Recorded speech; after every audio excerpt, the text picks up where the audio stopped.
Well, good evening, New York Jet fans and NFL fans.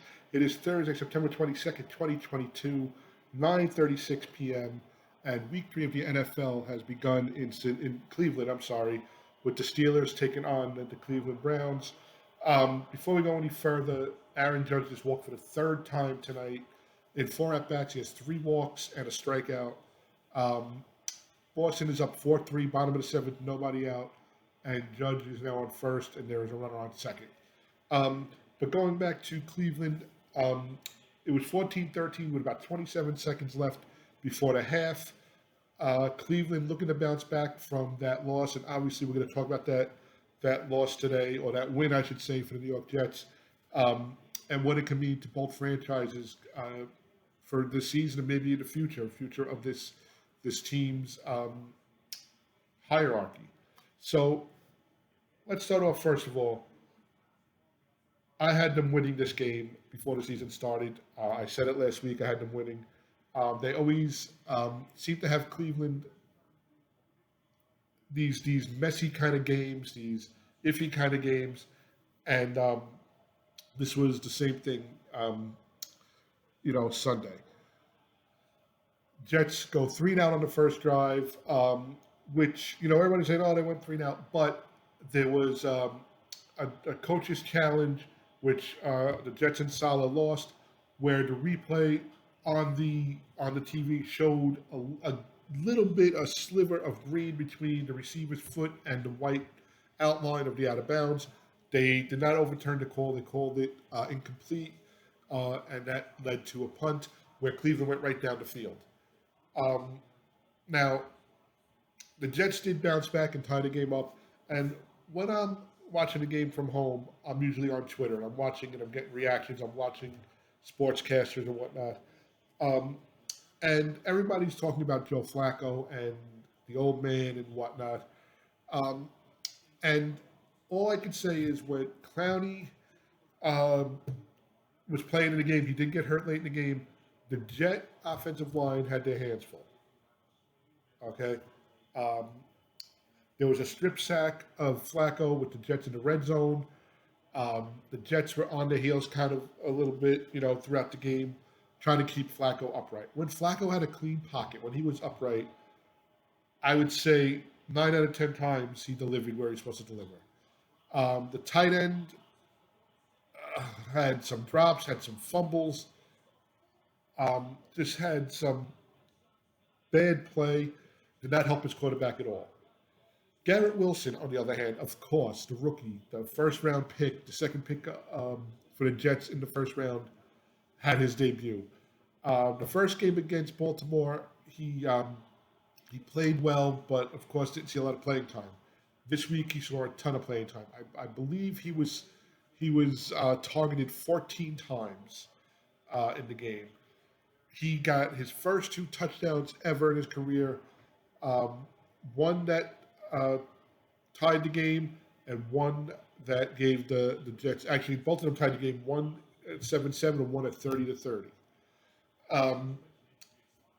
Throughout the game, I was kind of sticking up for Flacco. People were tweeting Mike White. Even some local broadcasters were saying how Mike White should come in and whatnot. And I kept tweeting back, we need a pass protection. We need to get Flacco some time. I will be honest. After Chubb scored that touchdown and it went to 30-17, I was extremely annoyed. Between the stupid penalties and the chances that they gave up, I was not happy. I was ready to jump on this video at that moment and just berate the team, the offense, the defense, the coaching staff. After talking about receipts, the GM. I don't get into ownership. To me, an owner wants to win. He's going to hire who he thinks is going to win. I think that's what you do. I don't think any owner wants to lose. I mean, they're making money either way, but they make more money if they win. So I'm not a thing on we need new ownership or anything like that. Over the years, I think Woody Johnson and the Johnson family has done a lot for this team. Money really has been no object. We saw that. Maybe they spent frivolously, and they're they spent where they shouldn't have spent. Tim Tebow. Um, you know, I just think that is my take on the owner. But I was ready to jump on the video. I was ready to tweet all these things out, and it was funny when they missed the extra point. The Browns. I almost thought to myself like, if there was more time in the game, that may come back to haunt them. And then after 2 plays after the kickoff, a 66-yard broken play bomb um, that Flacco recognizes and throws it, and the Jets now within 6 points of tying it, 7 within taking the lead. And at that point, I'm like, all right, do we kick off? I didn't realize that we had used all our timeouts. And then the announcer, of course, says they got to do an onside kick because they use all their timeouts. And I'm just sitting down and to see everything all day, and I'm like, this is never going to work. What are the chances? And the announcer says 14% chance. And then the kicker comes up and he does a wonderful way. He looks like he's kicking to the right. Everybody's kind of leaning to the right, and he kicks it to the left. The ball bounces around, the Jets recover it, and you can see in the sidelines they knew they were going to score. I still had my doubts, and I'll be honest, I figured we'd go 3 and out. I figured it'd be a sack. Flacco's going to throw a pick. We're going to fumble. We're going to get close. We're going to run out of time. Something stupid. Because I've seen this narrative play out before. We're usually on the opposite side of this. We're usually up a little bit late in some of these games, and then we give up the late score. So I am going to be honest. I sat there with hope, but not anticipating a win. And, I kind of kept the same demeanor that I had after they scored the touchdown to get within 6. So basically, first play again, Flacco goes to his tight end, 4-yard pass, he drops it. And I'm annoyed now. I'm like, they can't even pick up 4 yards. But again, the commentators who I really usually do not follow say, that's a good thing it happened because that stopped the clock and it would have cost them more time for the yardage. And it made sense. Flacco and his wide receivers moved the ball downfield. At this point now, they even get a neutral zone infraction against the defense, and you can see the Browns start to implode. But again, the Jets still have to put 6 on the board to tie this game up. And in my head, I'm going, there's no way. Well, Garrett Wilson, on a quick slant, catches a 15-yard pass from Flacco, and I let out a scream. The game is tied. So I'm like, all right, the game is tied. This extra point is huge. How many times in the past has special teams really let us down? I mean, we've seen it time and time again. You lost by 2, you lost by 3, you lost by 1, and there was an early extra point missed. I mean, it's happened. The week before against Baltimore, the Jets are losing 3-0, and the kicker misses a field goal from 46 yards or 47 yards out, and that ties the game, and that maybe changes the whole narrative, but it doesn't. The kicker, who earlier in the game, in the early fourth quarter, hits a 57-yarder actually to tie this game at, I believe it was at 10. So he proved he could kick it. So of course, the extra point, I'm holding my breath. They hit it. They're up by 1. I look at the time, and it's like 20 seconds left, 22 seconds left. And I'm thinking, all right, squib kick, kill 5 or 6 seconds, and let's see what happens. But they kick it away, and they get the touchback. And on the first play, Brissett, the quarterback for Cleveland, scrambles for like 20-something yards.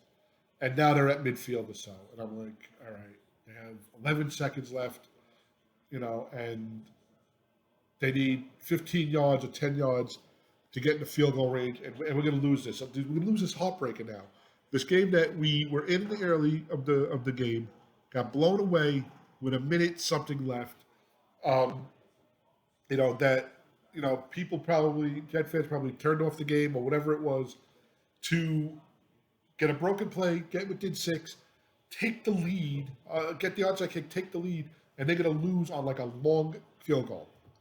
And on the next play, Ashton Davis picks off Brissett, and the celebration was on with like 5 seconds left. Um, and yes, I was not only happy about the win, but I was surprised by the win, the way they won, because we're usually not on that end of the win. Now, the funny thing was, or the ironic thing was, what pissed me off even more prior, after Chubb scored that touchdown, um, the network CBS put up a stat, and it was the last time Cleveland was 2-0. The number one song was by Mariah Carey. Um, I forgot what they said the number one movie was. I'm going to put the stat up. And gas was $1.09 per gallon. This is a stat right here.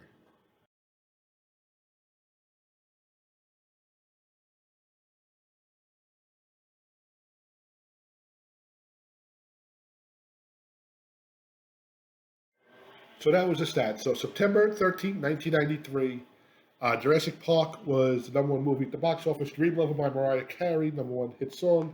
$1.05 per gallon per gas. Also, the coach of that Browns team was Bill Belichick.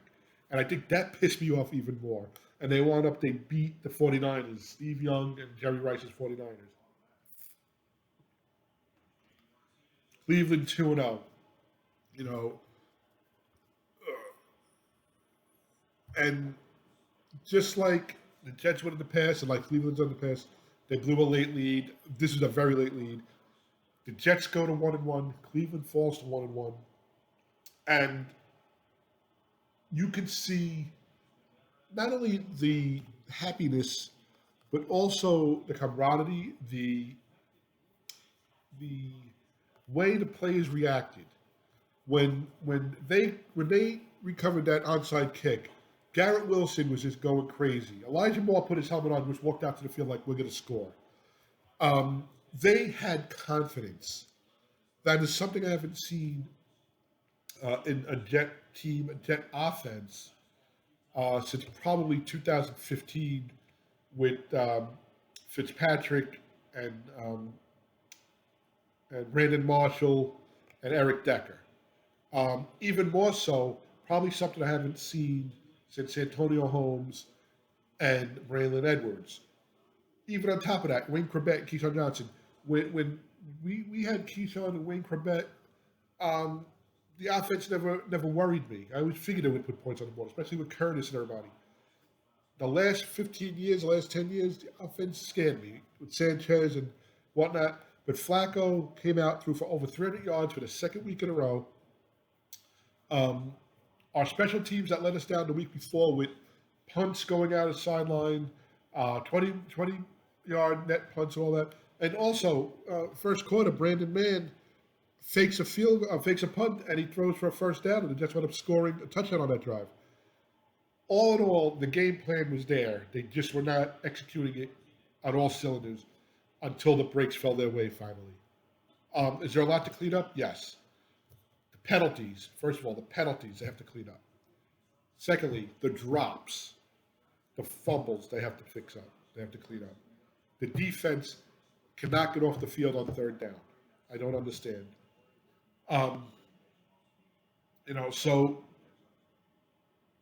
that is my take on the game. I didn't do a video the day after. Everybody was posting. You saw the news, you saw the highlights, but I wanted to give you my perspective. Sitting there, dead in the water, 0-2. We're coming home to play Cincinnati. Cincinnati's going to be playing Dallas this afternoon with a backup quarterback in Dallas, and we're going to face the defending AFC champs. And what are we going to do? And we're still, is Mike White going to start the following week? Is Zach going to be pushed closer? And all that went away. And I think all that went away because you can put some trust in Flacco, you can put some trust in this offense that they can get things done. It also makes me feel like what this offense can be when they start clicking on all cylinders. What this offense could do. And I'm not talking about Joe Flacco. Joe Flacco is not the future of this team. Joe Flacco may not even be throwing passes in 2 weeks with this team. Um, he will start this week against Cincinnati, and if Flacco could pull a win out against Cincinnati, um, he's earned his contract right now, as far as I'm concerned. But this is all about Zach Wilson. This is all about the future, and can Zach lead this team? Can Zach lead this offense? Um, so the first thing I want to do is just say this could be the game that kind of flipped the switch on a Salah era. He will forever be known as the guy who mentioned the receipts. Just like Herm will forever be known as you play to win the game. Just like Rex with, I didn't come here to kiss Belichick's rings. Um, so every coach has that one moment, that one press conference where they're fed up and they say something and it's on them. And this was it. Now the Jets responded. Um, they played a good game. They could have won without this issue of going late into the game, but they won. They did not give up. They even on that final drive, the final two drives, they played through. So I'm happy about that. I think they'll play for Salah. Um, I, the jury's still out. He has coached, um, let's see, 19 games, and he is 5-14, I believe he is. So listen, don't start erecting a statue for him in MetLife Stadium parking lot. Um, don't start giving him extensions. Don't start talking about, greatest coach, up there with Parcells and whatnot. Um, Game by game, let's take it. This could be the defining moment of how this franchise kind of flipped. Now we still have to see what Zach does. Um, he's been in practice. He's been listed as limited. He will not start Sunday. Earliest will probably be Pittsburgh, which is fine. I think maybe bring the kid and have him start at home, not in Pittsburgh. Pittsburgh can be a tough place to play. But you know what? Let's get him back on the field to begin with.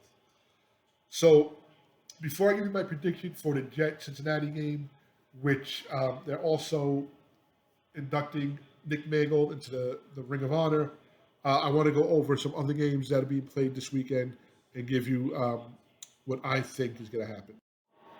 Okay, so just want to let you know that first of all, um, these games I'm getting the matchup and the spread from FanDuel. Again, not a plug. I have no sponsors. I'd love some sponsors, but I don't have any. Um, but I'm going to give you with the spread. I am in no way endorsing the gambling of this game or the picks. These are just my personal picks, what I would do if I was betting with my own money. So the first game in New England, Baltimore Ravens at the New England Patriots. The Ravens had a 28-7 lead. They lost to the Dolphins. The Dolphins with Tua and Waddle and Tyreek Hill came back and stunned the Baltimore crowd.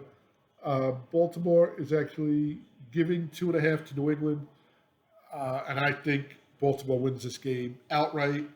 I'm going to go Baltimore 35, New England 17. Um,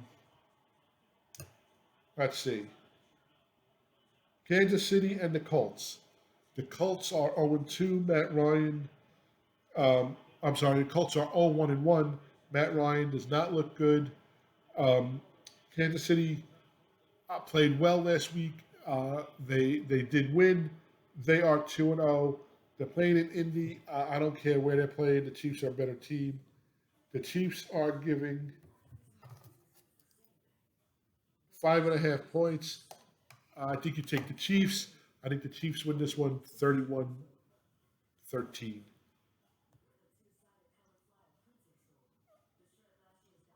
The Las Vegas Raiders and Tennessee Titans. Tennessee got blown away on Monday by Buffalo. They lost last week to the Giants. They are 0-2. They have their backs against the wall. Vegas is a very winnable game, but Raider fans do travel well. There probably will be a lot of Raider fans there. They'll take up a portion of that stadium. Tennessee's getting 1.5. Um, I'm going with Vegas, giving the 1.5. I think Vegas wins this one in a sloppy game, 19-17. Um, and in the last game, Tennessee actually benched um, Ryan Tannehill. The last game I'm going to do is the Monday night game, and that is a great matchup. So um, after the Jets play on Sunday, it'll be take down the green and put up the blue all over as the Giants will host the Dallas Cowboys. Now, first, let me give props to the head coach of the Giants, Brian Dabo. 2-0. I did not agree with him going for it on in week one with 2-point conversion because if he doesn't get it, it's just a moral victory and it doesn't really mean much when he got it. Um, Last week, he held his own with the Carolina Panthers. They held Baker Mayfield to average numbers, if you will, and the Giants won their home opener 19-16. Their field goal kicker kicked 4 field goals, and the Giants wound up scoring a touchdown. Uh, the Giants are feeling good. They have a new attitude, a new culture there. The players are buying into it. Um, I think the Giants win this game, even though Dallas is coming off a big win over Cincinnati with their backup quarterback. But I think home Monday night, 2-0, prime time, Giants win this game. And I'm going to go Giants 17, Dallas 13. And the Giants given 1 point. I still, you take the Giants. So the spread in the Bengal game with the Jets is the Jets getting 6. Um, so first of all, I take that right off the bat. The Jets getting 6 points. Um, I don't know what team is going to show up for either side. The Bengals are 0-2. Joe Burrow, I believe, has been sacked double digits this year already in 2 games. Offensive line is not what it was. Um, he's getting beat up. Last week, they wound up coming back on Dallas to lose late. They're 0-2. Burrow has showed he could play. Um, he has shown that he doesn't get rattled. This 0-2 hole, can be changed. But they are there for the pickings. The Jets can get to them and really make a statement. Jets will be home. I think it's going to be a loud crowd. I think the fans are going to have some faith in them now. We beat the Browns. We didn't go out and beat the Chargers or the Rams or KC or any high flying offense like that. But we beat an NFL team. Something the Jets did not, is not known for coming back like they did, staying in the game. So I think the Jets will show up for this game. Now, yes, I'll take the 6 points. Um, if I had a bet with my head, I take the 6. I think the Jets either win or are within 6 points. I don't know what the score is going to be. If I had a bet in my head, betting with my heart, I think the Jets come out. The defense finally gets to the quarterback. Burrow is there to get. I think the offense clicks. I think they're going to start double teaming Garrett Wilson, and Elijah Moore is going to have a good game. I think you can have Michael Carter and Bryce Hall, all with good games or stepping up their game. And if I had a bet with my heart, I'd say Jets 27, Cincinnati 19.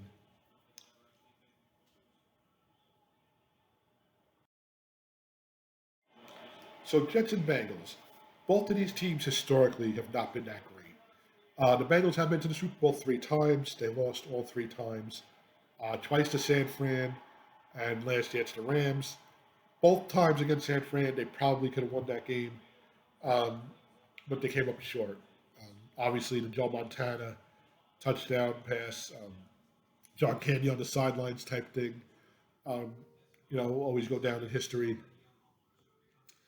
Um, the Jets have only been to one Super Bowl. They've been to a few conference championship games, but both of these teams historically have not been in the upper level of the NFL. So usually when they play each other, they're, I always feel that they're dreary games. Um, Usually late in the season, usually a wet, cold game where the game doesn't mean anything. Back in '09, uh, the Bengals were about to win the division, and the Jets were closing out the old Meadowlands Stadium. I won't call it what it used to be called. Um, they'll close out Giant Stadium. I have no problem with that. And the Bengals actually, after the first half, sat most of their starters. The Jets needed to win to get in, and that's what they did. They wound up shutting out the Bengals, closing out the stadium, and making the playoffs.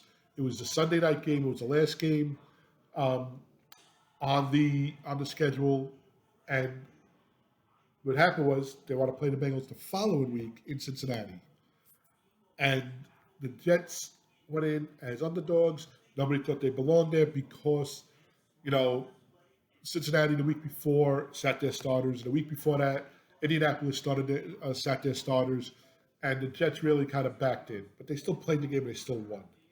And the Jets beat the Bengals in the playoffs.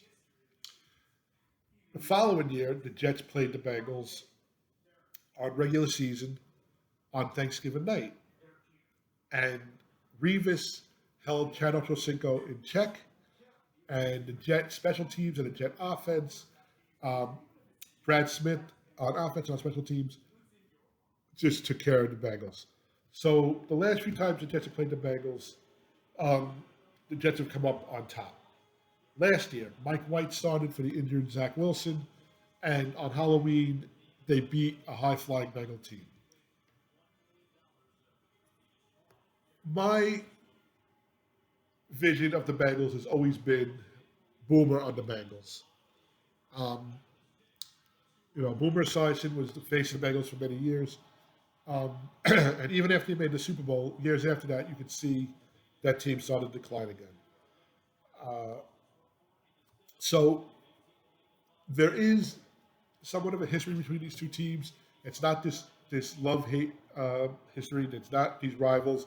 The Jets have beaten them in the playoffs twice, I believe, um, both in Cincinnati because the Jets hardly ever get home playoff games.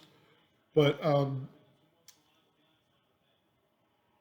I think the whole mediocrity of both teams now that Cincinnati's been up there. First of all, it shows that the Jets can get up there. That any team can do it if they build. Um, they get the right quarterback, possibly the right coach. The jury's still out in Cincinnati, but we're there. And you look at the Jets the same way and say, is Zach the right quarterback? Is this the right coach? Can we build? Can we get to that Super Bowl appearance? And that's it. So we shall see. I will say this. I'm worried about Sunday's game. I already gave my predictions, um, but I'm worried that'll be a big letdown game. The one thing that's not going to happen is the Bengals are not going to look past the Jets. Um, I don't think the Browns will pass the Jets per se, but the Bengals are 0-2. They're not going to look past the Jets. I think if the Bengals were 2-0, they'd say, all right, we're going into MetLife. The Jets are 1-1. They barely won last week. Um, I think, this is going to be a hard-fought game, and I hope the ball bounces off the way of the Jets because they're going to need some breaks.